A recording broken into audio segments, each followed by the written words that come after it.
Olá, pessoal, sejam bem-vindos ao Plástica em Foco, o podcast. Eu sou Felipe Góes, cirurgião plástico e professor, e este é o podcast onde discutimos os temas do universo da cirurgia plástica através de uma linguagem acessível e informativa para todos os tipos de públicos. Sejam os curiosos sobre os temas do universo da cirurgia plástica, que buscam informações de procedência, sejam profissionais que buscam atualizar-se e aprofundar-se nos tópicos em debate. Sempre baseados nas mais diversas atualidades da ciência, nossa missão é democratizar a informação e trazer mais clareza sobre procedimentos e cuidados na área da cirurgia plástica. No episódio de hoje, vamos falar sobre a otoplastia, cirurgia para tratamento das orelhas proeminentes, mais conhecidas como orelha em abano ou orelha de abano. Um tema que interessa a muitos e gera várias dúvidas. Para tornar a nossa conversa ainda mais dinâmica, eu tenho a honra de receber e contar com a participação de nossa âncora, Laisa Letícia, que tornará a nossa discussão um pouco mais didática e, como eu disse, mais dinâmica. Tudo bem, Lai? Tudo bem, muito obrigada por me receber aqui. E vamos lá. Vamos tentar sintetizar agora as dúvidas principais do tema. Então, o que seria. Como é que a gente começa? Por onde é que a gente começa? Acho que a gente começa principalmente pela definição do que é autoplastia, né? O que é autoplastia? Bem, a otoplastia é a cirurgia que trata as orelhas proeminentes, né? O termo orelha proeminente, ele traz uma classificação para a deformidade em que há um distanciamento entre a orelha externa e o crânio, certo? O aumento desse ângulo pode vir associado ou não a alterações na anatomia e no formato da orelha, certo?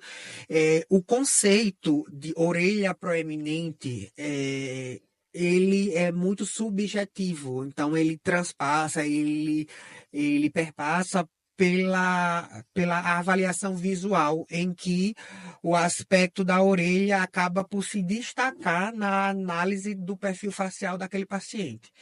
O termo de orelha em abano ou orelha de abano, que é o termo mais comumente usado no âmbito popular, faz referência ao formato da orelha, que remotaria ao o ato de abanar, como por exemplo de um leque. Esse conceito ele gera várias repercussões sob o ponto de vista biopsicossocial do indivíduo, certo?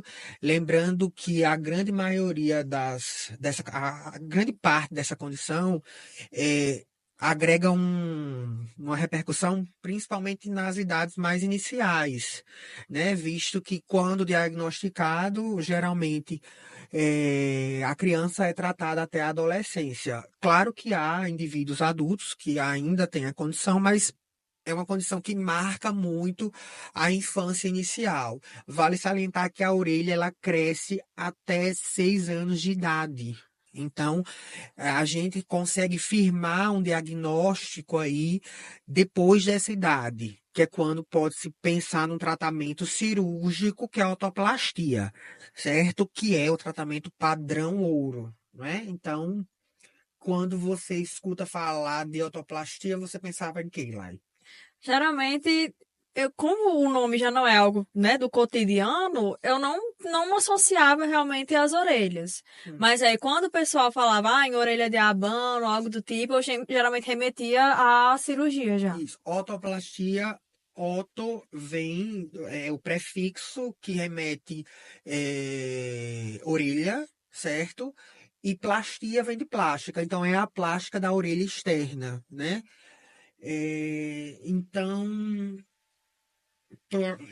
outro ponto que a gente pode falar é em relação a As correções, né? Quais são as tratamentos. formas, né? Vamos lá. Então, o tópico do nosso podcast de hoje é a autoplastia em si, que é o tratamento da orelha proeminente. Esse é considerado o tratamento padrão ouro, certo, pessoal? É importante a gente ressaltar isso. A cirurgia, que é a autoplastia, essa plástica da orelha, que visa aproximar a orelha da região do crânio e também melhorar o formato da orelha, que pode ter um apagamento da sua hélice, da antihélice, que são esses acidentes anatômicos mais externos da orelha, que acabam agregando um perfil de proeminência. Tratamentos não cirúrgicos que são veiculados hoje em dia, que se vê, que se ouve falar numa época, numa era virtual, onde a internet e a desinformação ela é propagada, não são tratamentos definitivos. Vale ressaltar que o índice de recorrência, é importante dizer isso, que a orelha em abano, quando bem tratada, ela tem um índice de recorrência de retorno à condição em abano, vamos dizer assim, de 2 a 10%, dependendo da técnica que é utilizada. Os tratamentos não cirúrgicos, que são, por exemplo, o uso de fitas adesivas na orelha, além de ser um tratamento muito incômodo, onde se utilizam fitas que forçam a orelha, teoricamente forçariam a orelha a reassumir a sua posição habitual. O uso desse tipo de utensílio, ou mais recentemente da chamada harmonização da orelha, são tratamentos não definitivos e com alto índice de recorrência, além do risco de desconforto e outras complicações. Então, um ponto importante que a gente está aqui hoje e a gente traz lá para a gente trazer a perspectiva de quem me ouve em casa, certo? E muitas vezes do profissional, já que esse procedimento é considerado um procedimento de pequena complexidade, então é um procedimento que o profissional vai muitas vezes subvalorizar. é, Esses procedimentos não cirúrgicos, principalmente essa harmonização da orelha, vem sendo propagada. A harmonização da orelha é a utilização de fios de fixação facial, como por exemplo os fios de PDO, que são perfurados, que perfuram a região posterior da orelha e fixam a orelha em uma posição mais próxima à região da cabeça. São procedimentos que não são definitivos. E eu trago um ponto aqui para que a gente discuta. A estrutura da orelha, se você parar para pensar, o indivíduo ficou 6, 8, 10, 12 anos com a orelha sob aquele formato. A orelha é cartilaginosa, ela é rígida. Então, dificilmente você conseguirá levá-la a uma posição mais próxima à à estrutura cefálica, ou seja, a cabeça, ao crânio, sem conseguir que ocorra uma memória. Você entende o que eu estou falando, Lai? Então, sem que ocorra uma memória. E essa memória vai forçar com que a pele distenda e a orelha se torne proeminente novamente. Você já deve ter ouvido falar, como quem me ouve em casa e nos assiste, que determinadas atitudes propiciam a orelha proeminente. Você já ouviu falar alguma coisa sobre isso? Já, principalmente na infância, na primeira infância. E nós vivenciamos uma época em que criou-se um hábito que ficou muito popular. O que foi que a gente vivenciou ultimamente? A pandemia. Na pandemia as pessoas faziam o quê? Usavam máscara. Então, esse hábito de usar máscara passou a ser atribuído à formação da orelha em abano, certo? Então, assim, é importante a gente dizer que essa é uma deformidade congênita, certo? Então, é uma deformidade da mesma forma que a microtia, a anotia, que ou seja, que é a orelha pequena ou a ausência da orelha externa, há a orelha proeminente, que é uma deformidade do tipo 4. Então, os hábitos, eles vão trabalhar em cima da modelagem. Claro, pode haver uma certa um certo comprometimento, mas que acaba não sendo decisivo ao final. Porque, como eu falei, a orelha ela vai ter esse processo de formação até os 6 anos de idade, né? Então, isso é um ponto importante, porque falou-se muito sobre o uso da máscara e a questão da orelha proeminente, certo? Então, há de se falar, claro, que não há estudos científicos que comprovem, que comparem duas populações. Quem usou máscara, quem não usou máscara.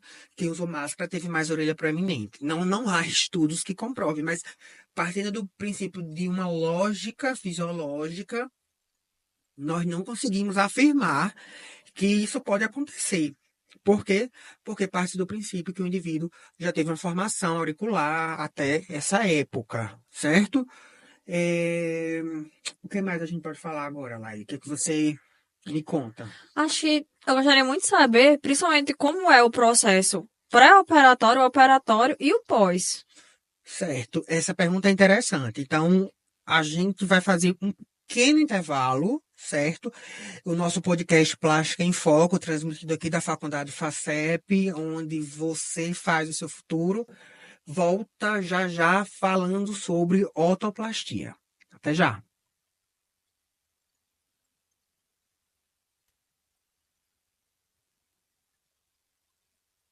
Olá, estamos de volta com o podcast Plástica em Foco. Meu nome é Laísa Barbalho.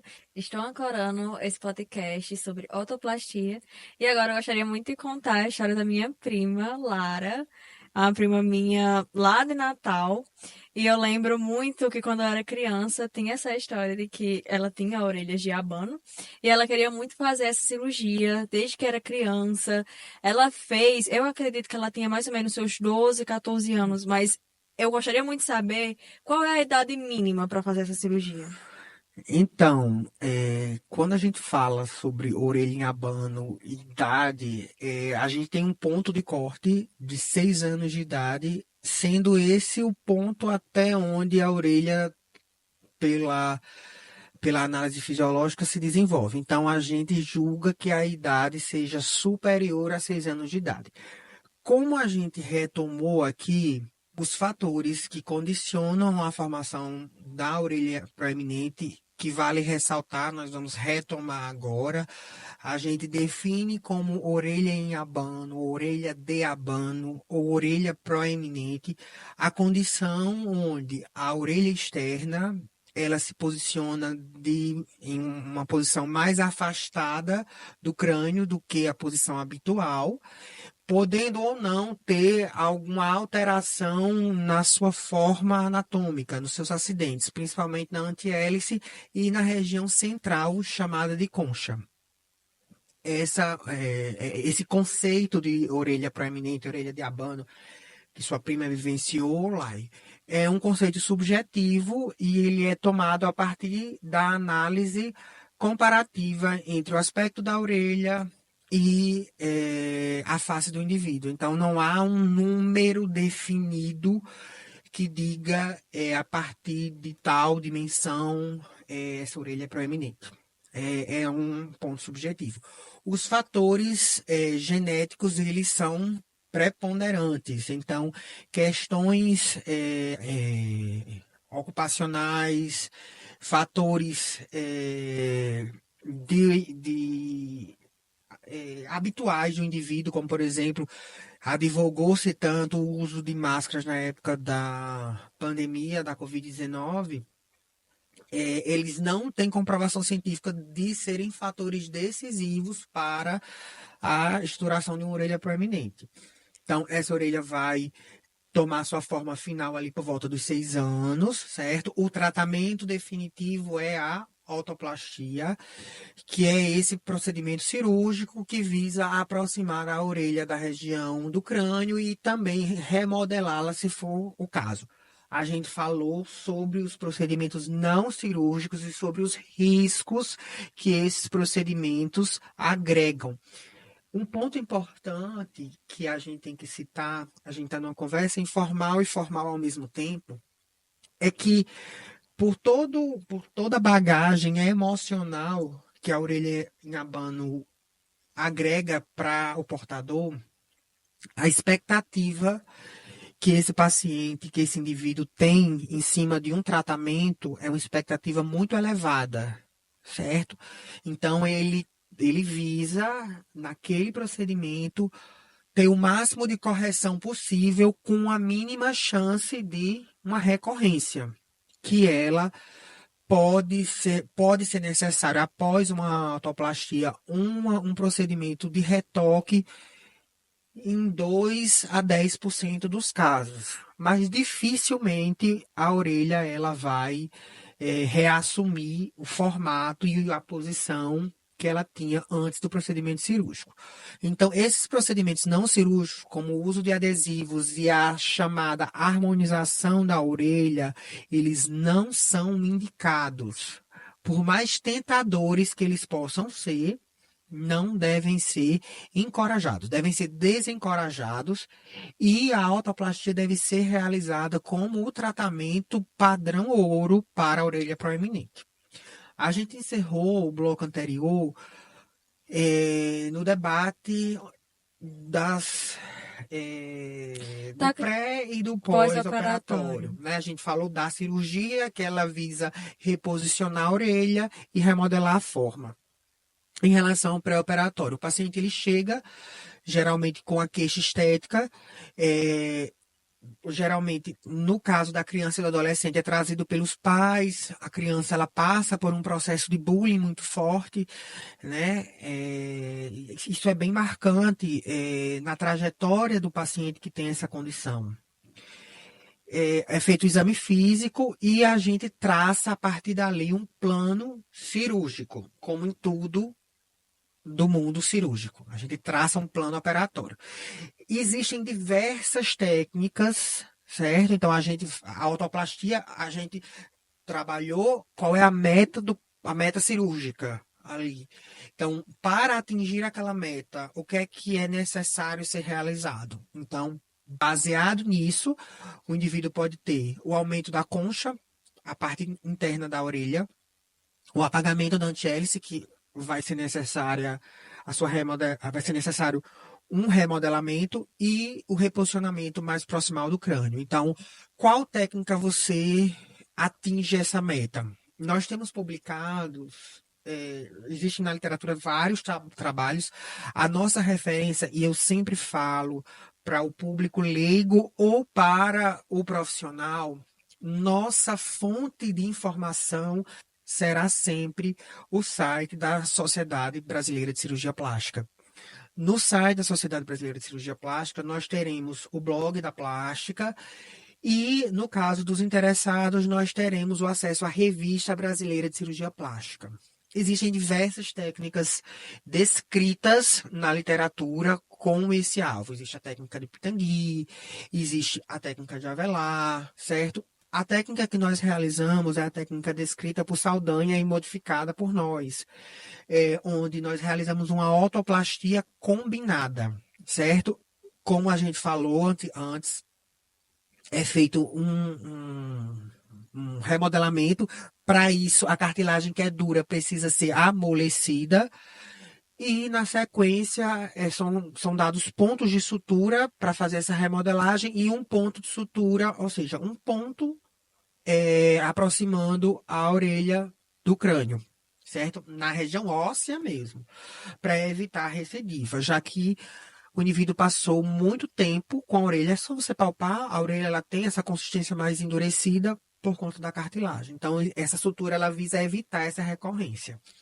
Então, é traçado esse plano, só lembrando que a publicação ela vai estar na íntegra no blog da Plástica, no blog do Plástica em Foco, no nosso site, o www.filipegoes.com/blog, certo?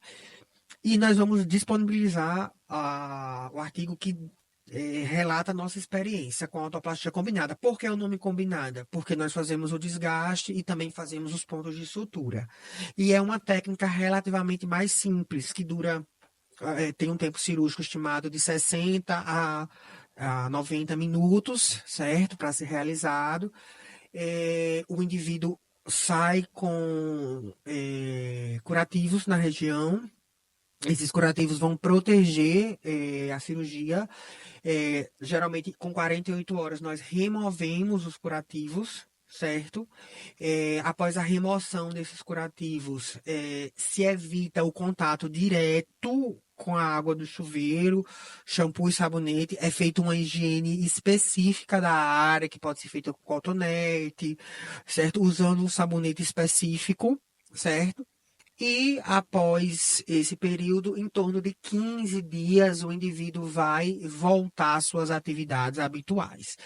É, Debatendo sobre isso, o que era que você imaginava lá? O que é que você acha que pode ainda suscitar da nossa audiência ainda ter dúvidas sobre esse procedimento? Acho que principalmente a questão financeira, talvez, sabe? Por causa que muita gente possui essas orelhas proeminentes. E também a questão de se é algo só meramente estético, pode causar algum prejuízo para a vida, para a parte física do paciente. Então, a questão financeira é sempre relevante. Nós não podemos fugir da realidade do Brasil, né? Por questões éticas, a gente não debate valores específicos, certo? Mas é, eu gostaria de frisar que nesse ponto o barato pode sair mais caro, certo? Então, é cada vez maior o número de pessoas que chegam no nosso consultório vindos de harmonização de orelhas prometidas como resultados definitivos, e a gente sabe que não vão ser resultados definitivos. Então, há um investimento financeiro. Existe um estudo do Projeto Orelhinha. O Projeto Orelhinha é um projeto que existe no Brasil, que visa democratizar o acesso de pacientes ao tratamento de otoplastia, tendo em vista as grandes repercussões emocionais, sociais, o bullying vivido pela criança. Então, eles visam democratizar. Os estudos mostram que há uma variação de investimento que vai de 9 a 11 mil reais, certo? Então, valores muito discrepantes desse cenário, eles devem ser desconfiados, certo? Então, eu volto a frisar que é relevante a gente levar em consideração o que pode acontecer. De complicações, a complicação mais comumente citada é a lesão do nervo auricular magno, auricular maior, que é um nervo sensitivo. Ele não é um nervo motor, ele não traz motricidade, certo? Então, ele leva como uma consequência a anestesia da parte posterior da orelha, certo? Mas é uma lesão considerada menor e é considerada a maior complicação. Depois disso, hematoma, que é uma complicação que, quando acontece, pode ser um pouco mais deletéria, porque pode levar à inflamação da cartilagem e outras complicações, mas são complicações citadas em números estatísticos muito pequenos, principalmente quando a técnica correta é utilizada e os cuidados pós-operatórios são tomados, certo? Bem, nós falamos bastante e nós vamos agora para o segundo intervalo. Plástica em Foco Podcast, direto aqui das instalações da Universidade FACEP, onde você começa o seu futuro. Nós soltamos já já.